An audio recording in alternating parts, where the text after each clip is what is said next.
Caro papà, te la ricordi questa foto? Siamo io e te 27 anni fa. Sono parecchi, vero? Per me ne sono molto di più, perché da questi anni che non sei più accanto a me. Papà, come avrei voluto che oggi quello che sto vivendo lo avremmo vissuto insieme.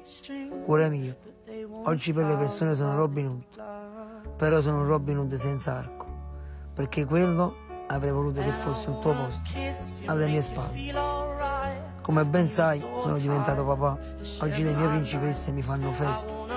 E anche se sono un po' triste per la tua mancanza, in questa giornata, loro mi danno forza e io le sorrido. Papà, lo so che tu da lassù mi guardi sempre e lo so che mi proteggerai da tutto il male. Però papà, non posso non dirti che mi manchi. Mi manchi veramente tanto. Sai papà perché non ho paura di morire? Perché io voglio vederti. Io voglio